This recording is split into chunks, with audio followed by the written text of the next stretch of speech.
Hi, I'm Laurie Scott. I'm also a Libertarian, and it's actually my fault all these Libertarians are here. I've known Jarity since Occupy, and he comes over, he has dinner at my house, and we sit there and we talk about everything going on. Everything in the political spectrum going on. And for the past year and a half, we've been watching all over the country as people go to do something and there's violence. It doesn't matter if it was somebody's rally, somebody's throwing piss on somebody, it's not acceptable. I believe in the open exchange of ideas between people. I have friends all over the spectrum, and I have always had civil discourse without calling names, hitting. I'm a mom. The first thing you teach your kids is use your words. Don't hit. Yeah. Why would we be slipping to the point where we're using fists and bats instead of teaching our kids, talk, use your words? I'm still telling my 9-year-old that. Use your words. I'm teaching my 9-month-old that. Use your words. We use your words so we can talk. We can make this work easier. We don't need a hit. We don't need a smack. We don't use violence. I'm so frustrated. I spent the past week watching people who I know are peaceful, people who I know are anti-war, people who I know would not hurt somebody get threatened and get told that they would be punished and hurt for trying to speak out against violence and called a white supremacist. People who I know are not white supremacists. I've known them for years. And I'm against it. Even if they were, they still have the right to speak without hitting. I don't support violence. I don't support violence against women. I don't support violence against minorities. I don't support violence against men. I don't support violence against white people. I don't support violence against anybody. I don't care if it's a child. I don't care if it's an adult. I don't care who they are. You don't hit people. I don't know why that's so hard. I don't know why we can't sit and talk to people and disagree and say, okay, I understand we disagree. Well, what about this? I've got friends who we're all anti-war. We disagree on why we're at war. We may disagree on points, but we all disagree that we shouldn't be bombing people. We all disagree that we should bring people home. And then there's people who are for war, and, that's a little bit harder. But you can still have a conversation.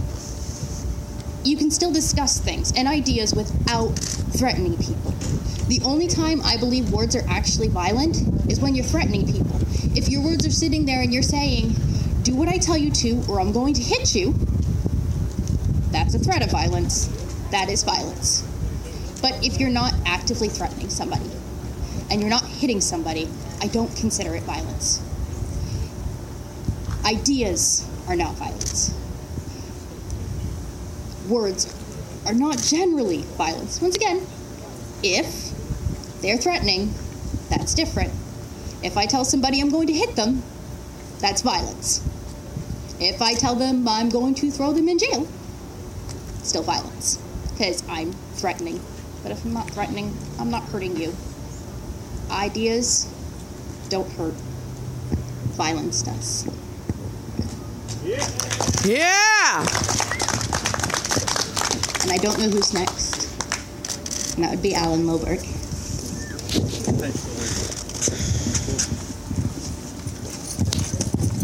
Hi, Alan Lowberg here.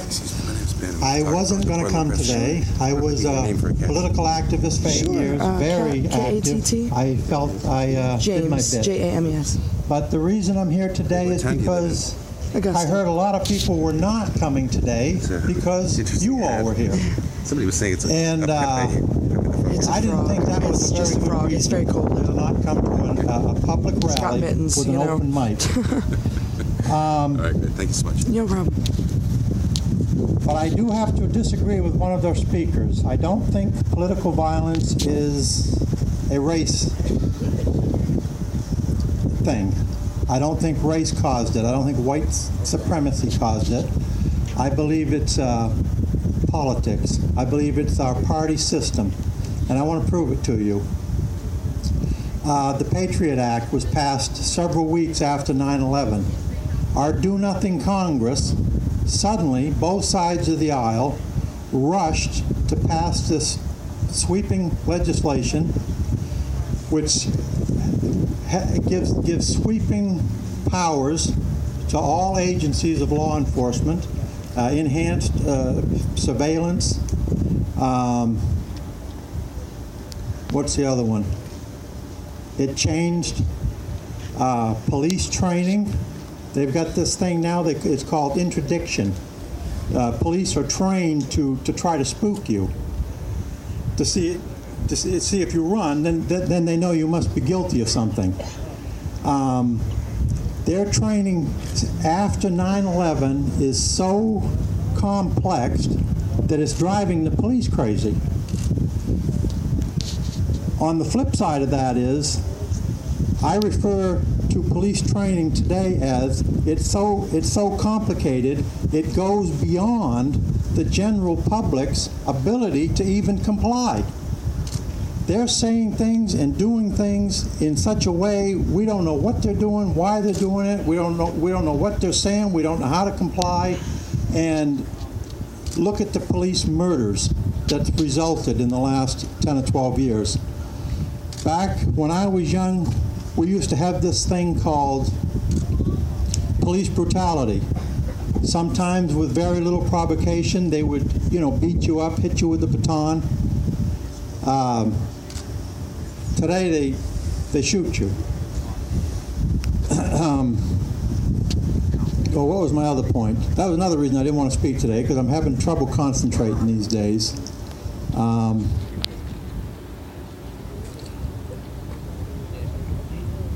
So we have the Patriot Act. That was not race motivated. That was not white supremacist motivated, and that's bad for America. Then in 2011, two other terrible bills came about that basically took away all of your rights. You have no rights as an American citizen anymore. You think you have rights, you have no rights. There's this one bill called the Food Safety Modernization Act. It gives the federal government sweeping control over every article of food in America. So if you can't feed yourself, you have no means to prosper, no means to protect yourself, no means to fight back. That's the power, and that was brought about under a black president. So once again, I don't think political violence is a white supremacist thing. At that same time, this other bill came about. It's called the National Defense Authorization Act. He knows what it means. It gives the federal government and all federal agencies sweeping power to arrest anybody for any reason without probable cause, detain them. And what's that? Indefinitely, and family don't even know where they are. So, like I say, you don't have any rights today. And to me, when a country, when its people loses its rights, that's very violent. And I feel that the political parties caused this. I'm nonpartisan, by the way. I mean, I'm really nonpartisan. I'm not only not enrolled in any political party, I do not vote for anybody in a political party. So I'm really out of the system. But anyway, I had a list of some things of how we can give each other rights. In Article 4, Section 4 of the U.S. Constitution, it talks about guaranteeing a representative form of government. We can't expect any rights from our government today. Like I said, that's all been taken away. But you can guarantee rights to your fellow citizens, even to the people that were standing over there. And here are a few things you can do.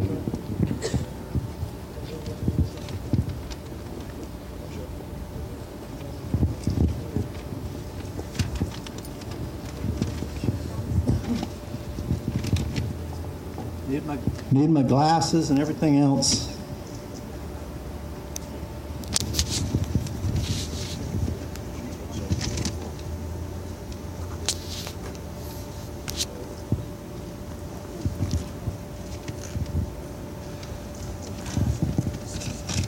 Well, I'm not gonna read it.